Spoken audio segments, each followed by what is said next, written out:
Hi everyone, my name is Kat and I'm the in-house LinkedIn trainer. Today we're going to be going through some ways that you can market your business and yourself on LinkedIn, how to optimize your profile and your company page, and some features that you should be utilizing. So this webinar is going to focus mainly on organic ways of marketing, but if you're interested in learning more on LinkedIn analytics, paid ads, and premium features, we will be doing a more in-depth webinar on that as well later on. So with that being said, I'm going to get started with some information on the importance of using LinkedIn. LinkedIn is the largest professional marketing site with 500 million users, at least the last I checked, and 40% of LinkedIn users use the platform daily. The site is growing in usership, and they've been adding many new features and improvement over the last couple years, and that has brought engagement up significantly and added some things that you can really benefit from for your company and for marketing yourself and your brand on LinkedIn. So I'm going to start off the webinar by talking about how you can optimize your LinkedIn company page. Starting with branding and brand recognition, there are two important visuals to be aware of in your LinkedIn company page, those being your logo and the banner image. You'll want to make sure that the branding across all of your social media channels is consistent as far as using the proper logo, messaging, and colors, and make sure that your logo is included in your profile image and that your branding colors and messaging is displayed within the banner image. You can also use your URL, or rather include your URL and central phone number in your banner image and include a call to action, a tagline, or a hashtag as well. In addition to your primary banner image, you can create a banner image to showcase an upcoming event or a product launch, or share your company culture with photos of your team and stuff that's happening around your office. And these can be switched up incrementally when you have these events coming up and when you want to showcase something new. So when it comes to your company description, it should speak directly to your prospects. And while it is perfectly acceptable practice to just transfer the About section from your website over to your company page, if you want to improve upon that and stand apart from your competition, use this opportunity to tell your story and speak directly to your page visitors. You can include some pain points experienced by your ideal clients, address how you can mend them, and speak to your company's values and expertise in this section as well. So Google will also preview up to 156 characters of your page texts. So it's important to make sure that your description leads with some powerful keywords that best describe your business, your expertise, and your industry focus in this section. As far as the content on your company page updates are where a lot of people do tend to drop the ball.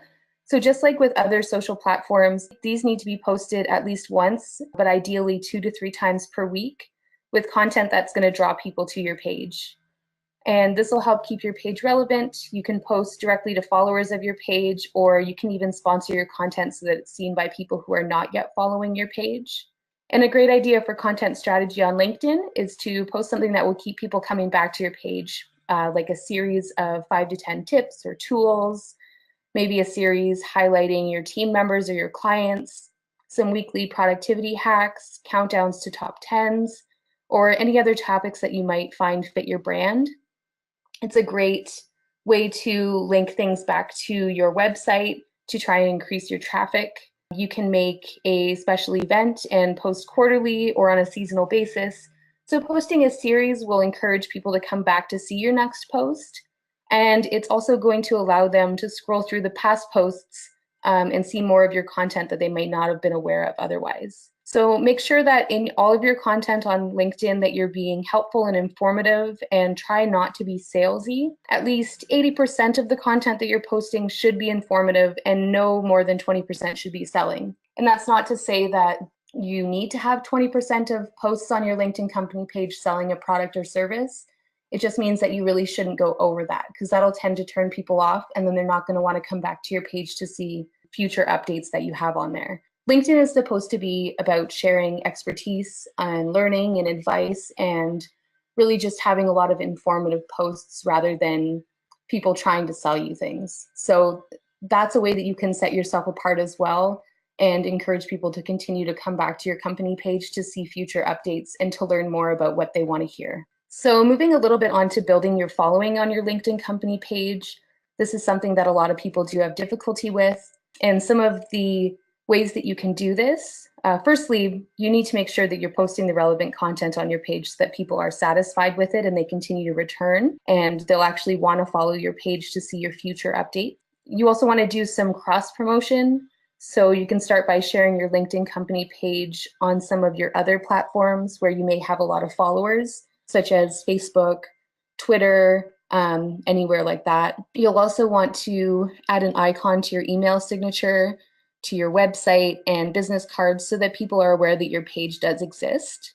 And you'll also want to share the page to your personal profiles as well so that your connections can come over and like the page and follow it and see your updates there too. Another great way is to send out an email blast to invite people directly to follow your page and to encourage your team of employees to regularly share and engage with the content that's on your page so that people in their circles can see it as well. You can also invite your own friends and family to the page and ask them to do the same as far as sharing out your content or inviting people that they think might be interested in seeing your content. If you want to invest in building your following, there's also the option to use sponsored content. But aside from that, there really is no quick and easy trick to getting organic followers to your page. You really just have to be consistent and invest a lot of time and resources into it. It's very important on your company page to engage with your community. Make sure that if somebody comments, you reply to them right away. People are way more inclined to continue to participate with your page if you're engaging with them. So keep an eye on your analytics as well and your notifications and see how people are responding to your content so that you can adjust it accordingly. Make your updates short and sweet, encourage some click-throughs, include a simple title or an interesting image and a lead in that lets readers know what the story is about without giving it all away. And don't be afraid to ask questions, evoke people to engage with your content, but also get some feedback on what type of content they want to see. So you can post a question on your company page to ask somebody what type of advice they're looking for within your industry, or to ask somebody what they struggle with most. And generally, people will respond to those types of questions, and that increases your engagement, but it also gives you some insight into what you should do for your future posts. Any page that engages with its users tends to get a lot more engagement in return. If people are replying to your comments or your posts rather and not getting any reply from you, they're not going to want to come back and do that again. So you have to make sure that you are giving them a lot of your attention in that sense. So moving on a little bit from your company page optimization, I just want to talk a little bit about showcase pages. It is a similar feature to your company page, but it's also different in a lot of ways. So showcase pages enable you to promote certain products or services to specific customer segments. And these pages are used as an extension of your LinkedIn company page. So for example, a company like Adobe may want to have a showcase page for their Creative Cloud services to promote their specific software, and they do have that enabled. And you can treat your showcase page as a mini LinkedIn company page for that specific product.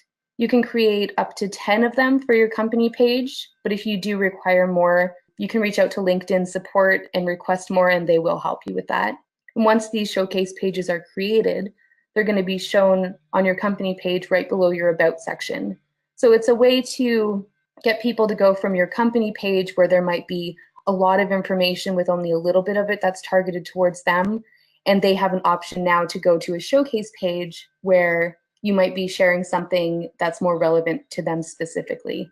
So in the example of the Adobe page, they have their Creative Cloud page that's targeted mostly towards photographers and designers and that type of thing. So by having them come over to that showcase page, the content that they're going to be seeing will be more tailored to them, so they're more likely to visit that page more often and less likely to unfollow it if they're seeing content that doesn't apply to them like they might on the main page. One of the unique things about showcase pages is that they have unique names. So similar to a URL, there's no duplicate in that sense. So it allows you to be very specialized and also to not get your showcase pages confused with another company's showcase page.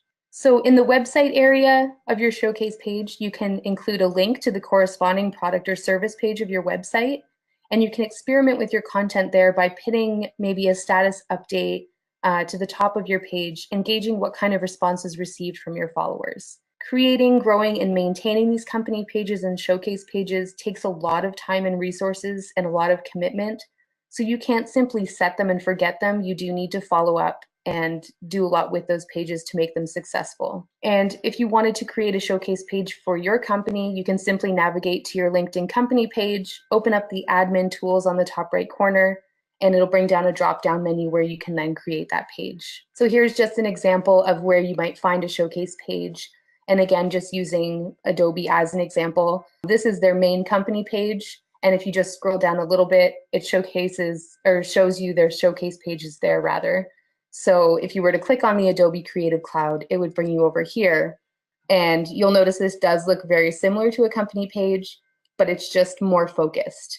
Now moving on to optimizing your personal LinkedIn profile. One of the most important things you can do when you're optimizing your LinkedIn profile, and one of the first things you should do before you do anything else, and one of the things that people often overlook, is to make sure that what you're putting out there is visible to everybody. So be sure that your posts are public. And if they're not public, people are unable to share them onto their pages. They're not going to show up in any Google searches unless you are a connection of that person. So these options to change the privacy of your posts can be found and changed in the section Edit Public Profile and URL. And under there, you would just click Edit Visibility, and you can actually customize this section to be specific about who you want to see your updates. But if you're using your profile for any marketing purposes, I would recommend just having it public. Next, you're going to want to develop a headline that goes beyond just your job title on your profile. Your LinkedIn profile headline defaults automatically to your current title and company, but you can edit that in your profile edit section. So try to make it compelling and unique. This will be the first thing that people see about you and in your specialty, industry focuses, and what you want to be known for. You can also add some past projects to your profile, accomplishments, awards, some volunteer experience, any courses that you may have completed, and anything that can really enrich your profile and show that you're experienced and that you have a well-rounded list of skills. You're going to want to use a professional headshot on LinkedIn if at all possible. A lot of statistics show that profiles with photos, and more specifically professional headshots, get a drastically increased number of views. And if you don't have a photo on your profile, people are way less likely to want to connect with you. If you have a selfie posted on your profile, it just kind of tarnishes your image of being a professional. So if you can hire somebody to take a professional headshot, that's a really great investment to make in general for your business, but especially on your LinkedIn profile so that people perceive you as being a professional. So you're also going to want to make sure that your profile is properly linked to your company page. And that way, when people navigate to your company page and click on the list of employees that's shown there, your name is going to show up on that list. This is a great way for people to find you from your company page, and also a great way for them to find your company page from your personal profile. Additionally, if someone is searching for you specifically on LinkedIn, which a lot of people do use the platform to find prospects, they might type in your name as well as your company name to try and narrow the search down a little bit and make sure that they're getting the right person. So having that set up properly will assist them in finding you and connecting with you and building that relationship. So another thing that you're going to want to update is your summary on your profile. And this is where you have really the most freedom to make a great impression on your followers, a great first impression. You'll want to begin your LinkedIn summary with a simple statement about what you do.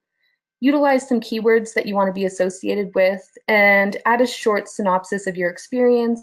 Emphasize how your experience and accomplishments in your field are valuable to your prospective clients. And you'll also want to include some sort of a call to action at the end of your summary. So if you manage to capture their interests, you can then guide them towards what to do next. And this can be a link to a 15-minute phone call booking on your website, a link to your website main page, your contact page, a page that you want to highlight, or even just an invitation to connect outside of the platform. Make sure that your experience and your information sections on your profile are current so that your followers are up to date on what you're doing and what you have as your most recent information up there for them to see. If you've changed jobs recently, make sure that you archive an old job so that when someone's searching for somebody to connect with from a specific company, they'll know whether or not you are still working there and what your duties are. If you get a promotion, make sure to update that immediately. This will notify your followers, but it'll also make sure, again, that that information is up to date when people do go to search for you. If you find that your profile is looking a little bit bare, you can also try to add some new sections to highlight publications, certifications, patents, honors, awards, any important test scores that you might have had, languages that you speak, and really whatever else you think might appeal to your followers and the position you as an expert in your field, and really just highlight some of that information that people might not otherwise know about you that's going to set you apart from your competitors.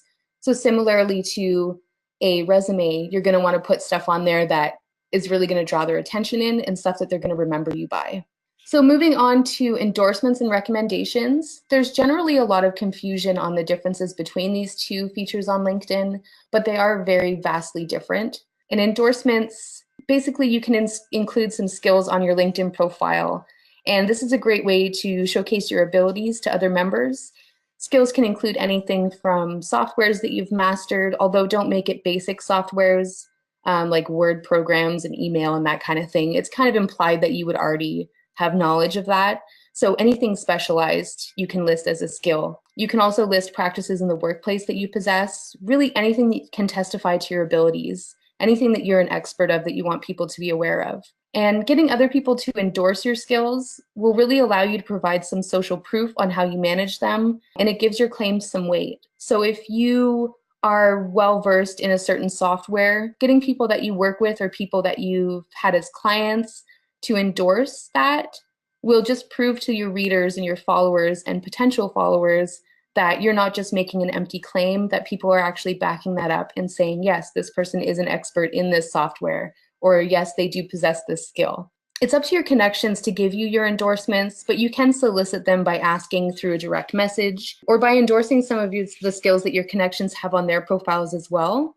And that'll encourage them to return the favor and to come over to your profile and in turn endorse some of your skills too. I would definitely suggest asking your colleagues and your team members to endorse you for some of your skills. People are way more inclined to take the time to do something if you approach them about it. And your skills can be managed from the edit profile section. So that's where you can add them and you can remove them if they're no longer relevant and that type of thing.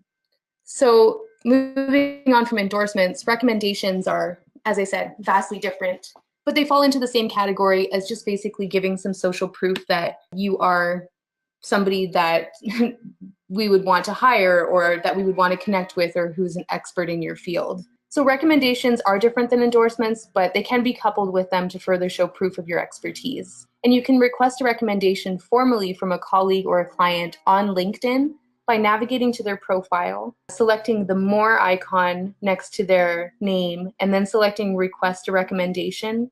And you can add a note in there as well. And once your recommendation has come back from them, you can even request revisions. And you also, of course, always get the option to approve these recommendations before they're listed to your LinkedIn profile. So recently, LinkedIn has made some improvements on their mobile app. And having the ability really to access your LinkedIn profile remotely is a huge benefit. The faster you're responding to messages, the less opportunities you're going to miss from connections and potential prospects and potential connections.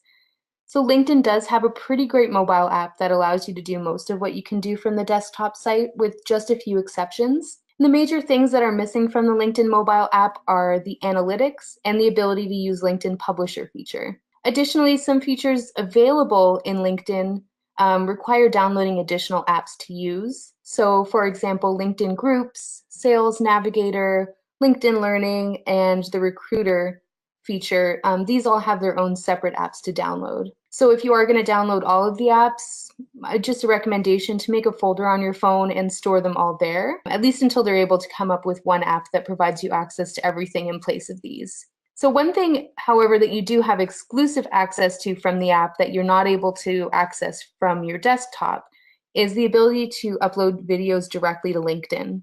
And this is a fairly recent development that was rolled out, I believe, August of 2017, and one that not everybody knows about or is taking advantage of. So it's a really great time to start using it to set your content apart. So just go to a little more detail on LinkedIn video. The benefits to using LinkedIn video, as opposed to just posting a link to YouTube or to your website where you have a video already uploaded, is that LinkedIn, just like most other social platforms, exclusively favors content that does not take you outside of LinkedIn. They want you to stay inside of the app or the platform so that they can make more money from advertisements, they can benefit from premium users and advertise for that service, and generally just keep you from leaving the site altogether. They really want you to, spend as much time as you can on there. And as a result, they do favor content that is native to LinkedIn, like LinkedIn publisher posts as opposed to blog posts, and photos uploaded directly to the site as opposed to photo links, and of course, native LinkedIn video rather than something that's stored on another platform. So it's no secret, obviously, that video content on social media platforms does get more engagement and is shared more often than other content. So I'll just go into a little bit of detail on how best to use LinkedIn video, especially for marketing and business purposes. So simply to access the feature, first of all, as I mentioned before, you do have to be using the mobile app, and it is pretty straightforward. So on the home page of the app in the top right corner, you'll see two icons, and one of them is a camera and the other is a video icon. And if you don't see both of these icons, you may just need to update your app.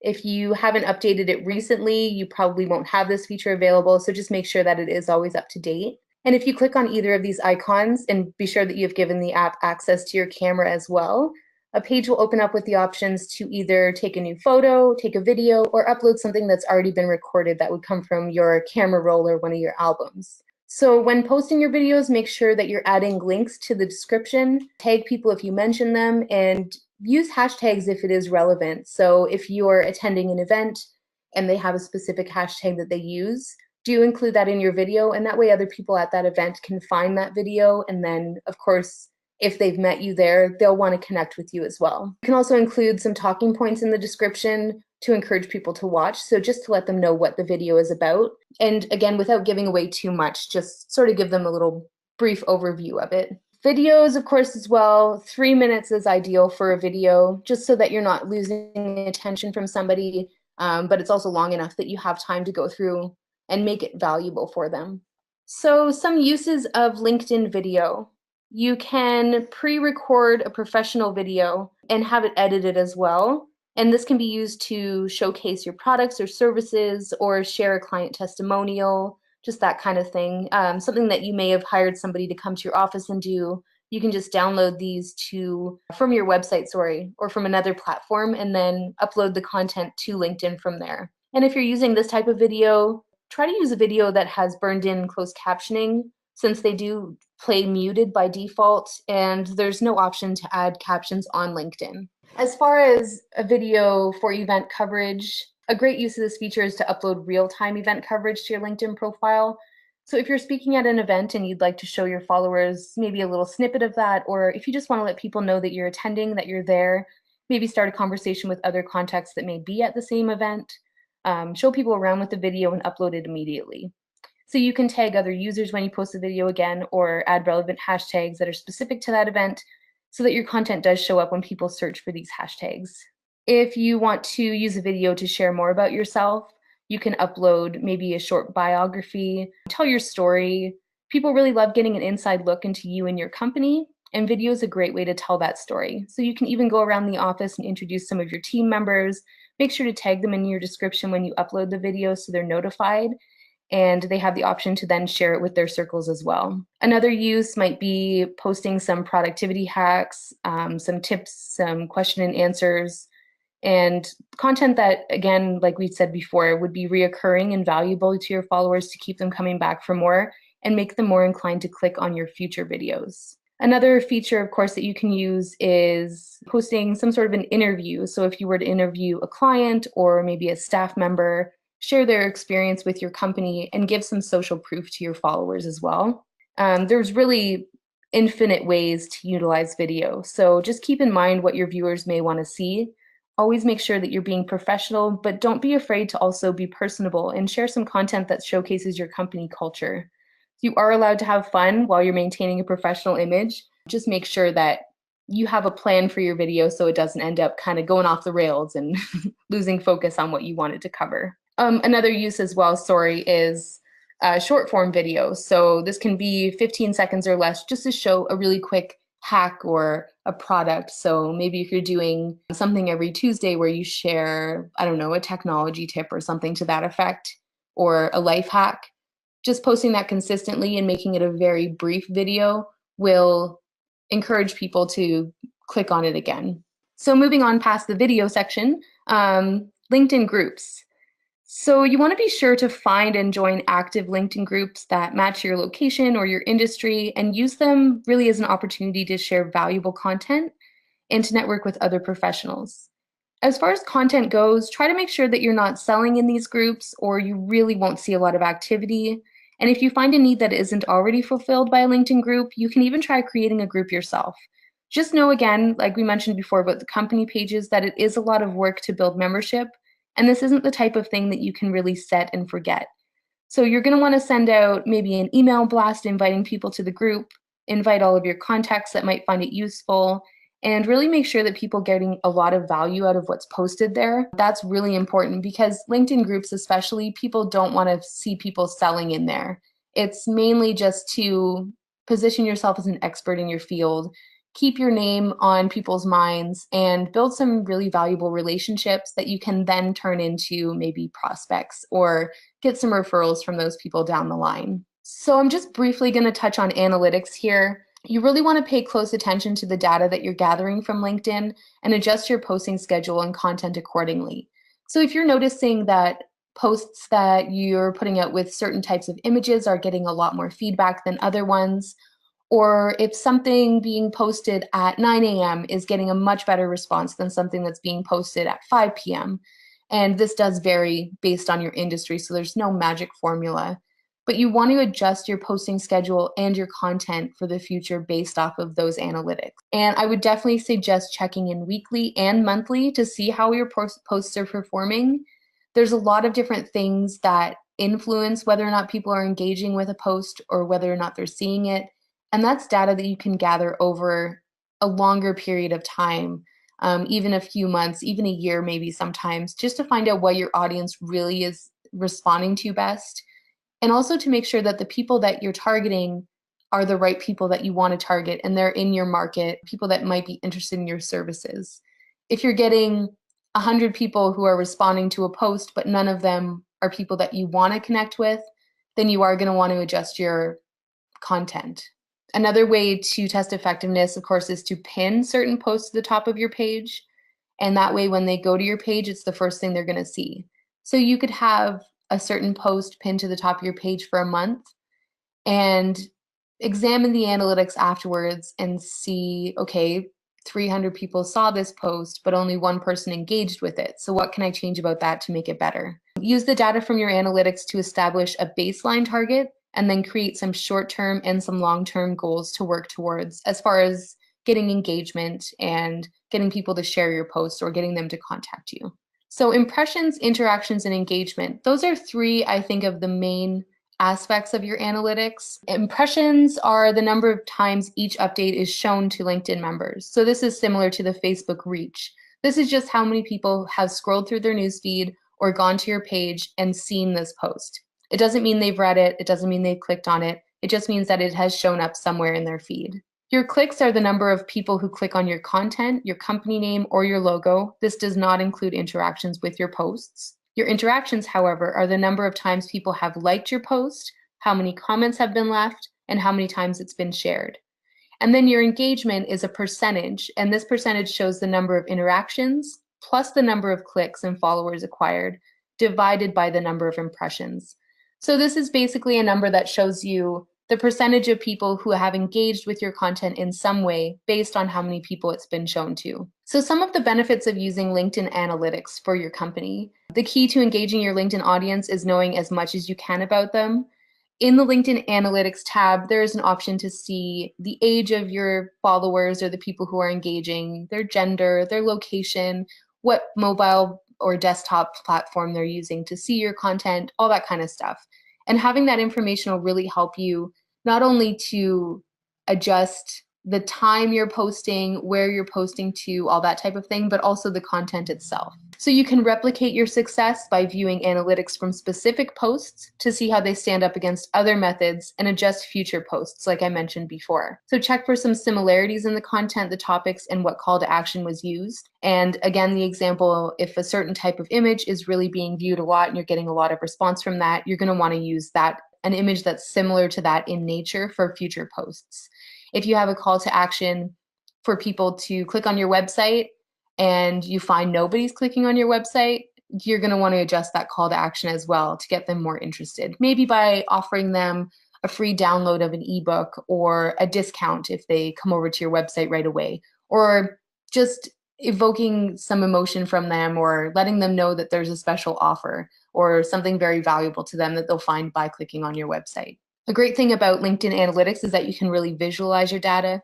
They have a various amount of charts and graphs that allow you to see everything in more than just numbers. And to find out what your demographic is responding to your content and target them via LinkedIn ads, analytics are great to find out exactly who you're hitting now and who you're not hitting, more importantly, so that if you are doing a LinkedIn ad, you're going to know who you want to target with that ad. And here's just a quick view. This page obviously isn't set up yet, but this is just what you might find in a company page as far as your analytics go. So it's going to show you the likes that you've gained in the last 30 days, comments, shares, and follows. And that's sort of just an overview of everything that's happened on your page. And this is the part where you can choose what you want your graph to display. So with whether you want to see impressions, clicks, shares, followers, that social engagement percentage, you can see all of that here displayed in a graph.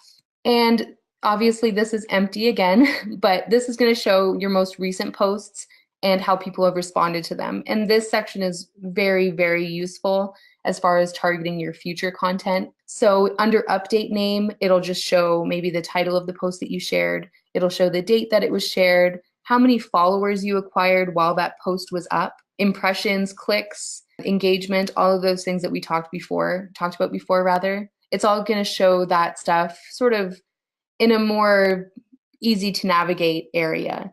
And you can sort those by which post performed the best or which one maybe needed some help and that type of thing as well. So thank you very much for tuning in to this webinar. If you, again, are looking to learn more about specifics to do with LinkedIn ads, any of the premium features and that type of content, we are going to be doing another webinar that goes more in depth to those features.